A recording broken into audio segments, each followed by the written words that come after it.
All right, everyone. So we have a backstage update on Braun Breaker and what WWE's plans with him are. So this is from Russell Votes Radio on Sportskeeda's Backstage Pass Patreon. TGR Wrestling put out a transcript. Here's what they wrote.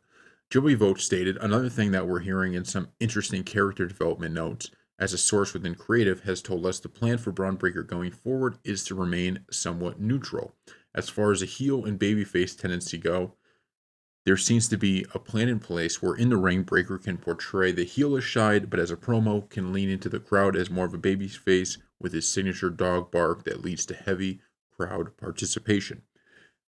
This is kind of what we talked about with Braun Breaker is, there's a lot of, so you have your typical heels, you have your typical baby faces, and then you have these people who are kind of in between. The fans like them, but they're also doing things that are heelish, and so nobody really knows 100% how to classify them.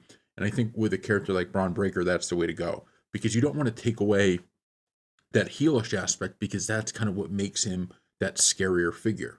Part of the reason Braun Breaker is viewed the way he is because it's like, okay, this guy's crazy. What is he going to do? So if you take that aspect away and you just make him a straight up baby face, you may lose some of that. So it's kind of like, I think a perfect kind of example is Goldberg, right? Goldberg was a heel when he was in WCW because of the people he was facing and because the crowd loved him. But he wasn't your typical babyface. He wasn't out there cutting all these nice promos and oh, I'm a great.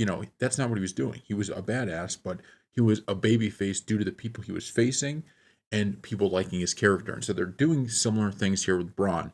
You don't want to strip away that heel side, but you also don't want to turn him into like the worst thing in the world, because then you're not going to get that same love from the fan base. And I do think the more he kind of plays into the barking stuff and he continues to do that, his character is going to rise. Because right now, I'm almost shocked at how much the fans have taken to him so quickly. And it's not because I'm doubting, how good he could be, but it is like he's a huge name. And especially initially, WWE was not doing this with him initially. He was not out there to be this in between character initially. I think he was just going to be a heel. I think over the past few months, if you looked at what they've done with this character, they weren't attempting to do this.